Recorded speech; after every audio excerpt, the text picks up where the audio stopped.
नमस्कार दोस्तों, मैं श्रीवास्तव स्वागत करता हूं आपका अपने YouTube चैनल नोटियोलॉजी में। आज हम पढ़ेंगे अपना अगला टॉपिक जो कि है applications of computer in business. Last video में मैंने डिस्कस किया था कि एप्लीकेशन ऑफ कंप्यूटर क्या होता है, मतलब कंप्यूटर का कहां-कहां यूज होता है, किस-किस फील्ड में यूज होता है। आज हम पढ़ेंगे कि कंप्यूटर का बिजनेस की फील्ड में कहां-कहां पे यूज होता है। ठीक है, तो स्टार्ट करते हैं। सबसे पहले डेफिनेशन से स्टार्ट करते हैं। कंप्यूटर क्या होता है? Basically computer is an electronic device जो हमारे किस काम आता है, अरिथमेटिक या फिर लॉजिकल ऑपरेशंस को करने में। अरिथमेटिक ऑपरेशंस कौन से? जो हमारी बेसिक कैलकुलेशंस होती हैं। लॉजिकल ऑपरेशंस कौन से? जिसमें हम कोई भी चीज एनालाइज करते हैं, किसी भी दो चीजों के बीच में डिफरेंस फाइंड करना हो गया, सिमिलैरिटी फाइंड करनी हो गई, वो सारी चीजें आती हैं लॉजिकल में। उसके बाद आता है हमारा मेन यूजेस आते हैं कि हमारा कंप्यूटर में बिजनेस में कंप्यूटर का क्या यूज है, application of computer in business. ये जो है हमारा मेन टॉपिक, उस टॉपिक पे आते हैं। तो बेसिकली मैंने 8 यूजेस लिखे हुए हैं। स्टार्ट करते हैं नंबर 1 से, बिजनेस कम्युनिकेशन। देखिए, कंप्यूटर हमें हेल्प करता है कि इसमें इजीली कम्युनिकेट करने में। जैसे हमारा कोई भी बिजनेस की डील हो रही है या फिर कोई भी आइडिया शेयर करना है, कई सारी चीजें हैं। फॉर एग्जांपल मान के चलिए कोविड का टाइम था, तो हमने सारी जो बिजनेस की मीटिंग्स थी वो कैसे की, ऑनलाइन की ना, with the help of computer. तो वो आता है, वो सारी चीजों में बिजनेस कम्युनिकेशन में हमें हेल्प करता है कंप्यूटर। उसमें यूज होता है किसका? कंप्यूटर का। सेकंड आता है इन्वेंटरी मैनेजमेंट। इन्वेंटरी मैनेजमेंट का क्या मतलब है? सिंपल सा एग्जांपल देखिए, ध्यान से समझिएगा, काफी अच्छा लगेगा।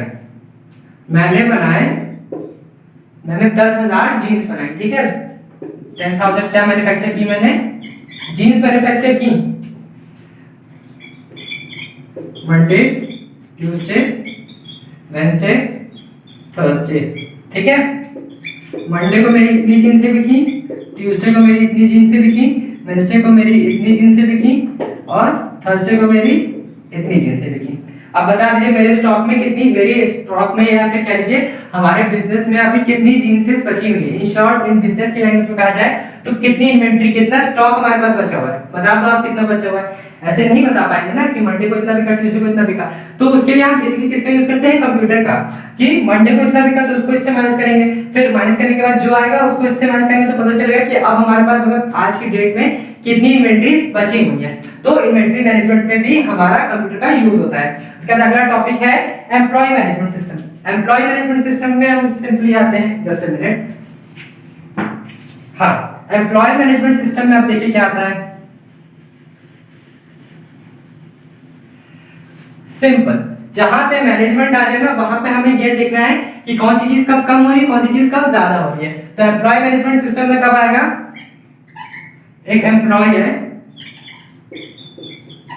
मयंक नाम का, ठीक है। एक एम्प्लॉय है मयंक नाम का, किस ऑर्गेनाइजेशन में काम कर रहा है? नोटियोलॉजी में, ठीक है। तो नोटियोलॉजी ऑर्गेनाइजेशन में, नोटियोलॉजी एंटरप्राइज में वो काम कर रहा है। अब बेसिकली एम्प्लॉय कौन है? मयंक है। तो एम्प्लॉय मैनेजमेंट सिस्टम में हम क्या कर देखते हैं, चेक करते हैं ऑन द सिस्टम, कंप्यूटर पे, कि मयंक की कितनी लीव्स पेंडिंग है, मयंक ने कितने दिन हाफ डे लिया है, या फिर मयंक के कितने दिन के हॉलीडेज हैं। ये सारी चीजें जो भी एम्प्लॉय से रिलेटेड होती हैं, मयंक को कितनी सैलरी देनी है, ये सारी चीजें आती हैं एम्प्लॉय मैनेजमेंट सिस्टम में, ठीक है।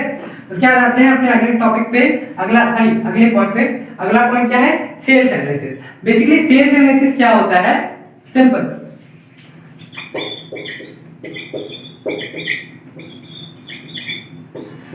बहुत ही सिंपल बिजनेस की लैंग्वेज में समझेंगे। 2021 में हमने कितनी सेल की थी? 10 लाख रुपए की। 2022 में हमने सेल कर दी 13 लाख रुपए की। 2023 में हमारी सेल पहुंच गई 15 लाख रुपए। तो जो 2024 है, इसमें हमारी जो सेल है, हम कितना डिजायर क्या होगा कि एटलीस्ट 20+ लाख रीच करें। ये अलग बात थी। ये जो हमारे पास आया, मतलब कि हमने कौन से साल में कितना सामान बेचा है, कितनी सेल करी है, वो कैसे आया? With the help of computer, क्योंकि उसी में हमारा इन्वेंटरी मैनेजमेंट था। कब कितने चीजें बिकी हैं, कब क्या हो रहा है, कब कौन सा स्टॉक बिक रहा है, कब कौन सा स्टॉक कौन कितने में खरीद रहा है, वो सारा किसमें? इन्वेंटरी मैनेजमेंट में। अब जैसे जैसे इन्वेंटरी खाली होगी वैसे वैसे हमें पता चलेगा कि हमारी सेल्स कितनी हो रही है। तो सेल्स एनालिसिस हो गया। उसके बाद नेक्स्ट आता है हमारा एम्प्लॉय हायरिंग। एम्प्लॉय हायरिंग में हम क्या पढ़ते हैं, ये हो गया, ये हो गया। अब आते हैं एम्प्लॉय हायरिंग में। एम्प्लॉय हायरिंग में हम बेसिकली क्या पढ़ते हैं, देखिए एम्प्लॉय हायर करना है, मतलब एम्प्लॉय को हायर करते हैं, कैसे करना है, सिंपल है। जैसे मान के चलिए, बार बार मार करके इनकी खत्म हो जाती है। हाँ, एम्प्लॉय हायरिंग पे आते हैं, कैसे स्टार्टिंग से स्टार्ट करते हैं। एक ऑर्गेनाइजेशन मैंने ओपन किया, मतलब मेरा ऑर्गेनाइजेशन स्मूथली रन कर रहा है। अचानक से क्या हुआ, मैंने एक मशीन का सेटअप लेके आया, मैं एक बड़ी सी मशीन का, जिसको रन करने के लिए मुझे एटलीस्ट 100 लोग चाहिए, 100 एम्प्लॉयज चाहिए। अब वो 100 एम्प्लॉयज मैं कहां से लेके आऊंगा, मतलब रोड पे जाके बोलूंगा कि भैया आज मेरी ऑर्गेनाइजेशन में एम्प्लॉयज की जरूरत है, तो इसमें थोड़ा टाइम ज्यादा वेस्ट होगा।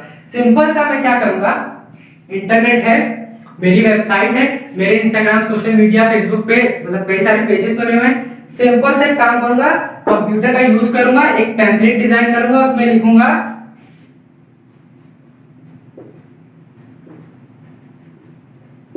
नीड अर्जेंट एम्प्लॉयज, फिलहाल गलत लिख दिया, यहाँ पे होगा अर्जेंट नीड ऑफ एम्प्लॉयज, मैंने गलत लिख दिया।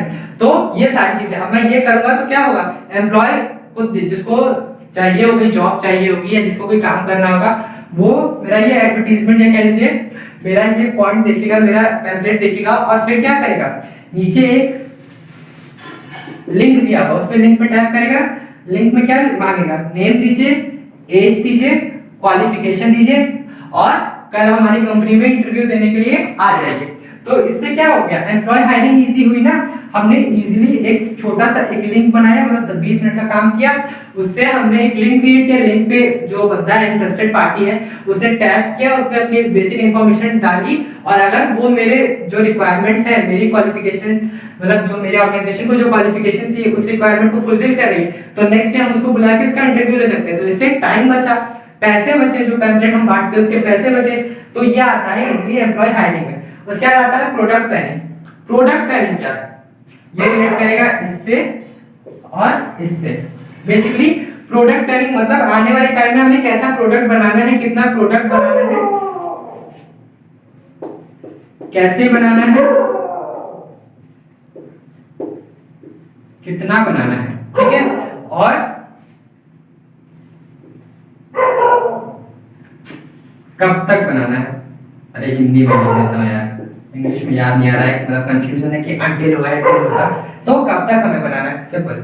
तो ये सब आता है प्रोडक्ट प्लानिंग में, कि जब हमारा जैसे जो भी प्रोडक्ट है, जैसे मान के चलिए कोई नया प्रोडक्ट मार्केट में लाना है, या फिर कोई पुराना प्रोडक्ट है, उसकी डिमांड बढ़ रही है, तो उसको प्लान करना है कि कितना ज्यादा प्रोड्यूस करना है, कितने टाइम में, वो सब आता है प्रोडक्ट प्लानिंग में। ओके, उसके बाद नेक्स्ट टॉपिक क्या है हमारा, next point, media and advertisement. जैसे मैंने आपको इसमें बताया था एम्प्लॉय हायरिंग में हम पैम्फलेट डिजाइन करते हैं, वैसे ही हमने कंप्यूटर से पैम्फलेट डिजाइन किया, उसे अपने सोशल मीडिया हैंडल्स पे डाला, या फिर उसी पैम्फलेट का प्रिंट आउट करवा के जगह जगहों पे चिपका दिया, तो क्या हुआ, मीडिया एंड एडवर्टाइजमेंट हो गया।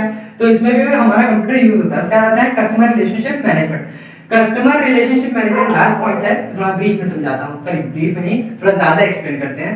तो कस्टमर रिलेशनशिप मैनेजमेंट क्या होता है, सिंपल, मैंने ये माइक खरीदा, ठीक है, कंपनी से माइक खरीदा, कंपनी ने मतलब मुझे, जब मैं माइक खरीदने गया था तो उसने मुझे कहा था अगर आपको माइक को सेटअप करने में कोई भी प्रॉब्लम आएगा तो आप हमें इस नंबर पे कॉल करिएगा। अब इस नंबर पे कॉल करने के बाद क्या होगा, जब मैं इस नंबर पे कॉल करूंगा तो वहां पे जो इंसान, लड़का लड़की जो भी बैठी होगी, वो क्या करेगी, वो मुझसे बोलेगी सर अपना माइक आप लीजिए, उसे ओपन करिए, उसमें बटन लगा है, उसे ऑन करिए, उसे स्विच से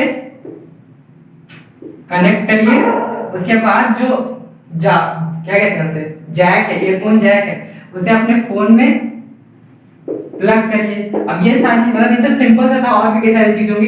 तो ये सब जो वो एम्प्लॉय वो कैसे बता रहा है, with the help of computer, क्योंकि उसके कंप्यूटर में सारे इंस्ट्रक्शंस लिखे हुए हैं कि आपको कैसे इसको असेंबल करना है, यानी असेंबल करके कैसे यूज करना है।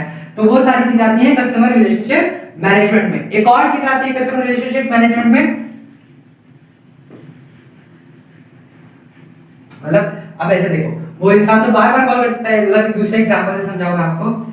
जैसे हम कुछ प्रोडक्ट लेते हैं, उसमें बोला जाता है कि आपने खरीदा है, जैसे मान लीजिए मार्केट में एक फोन, ये घड़ी खरीदी, घड़ी अगर ऐसे एक बार टूट गई तो कंपनी वाले मुझे फ्री में रिपेयर करके देंगे।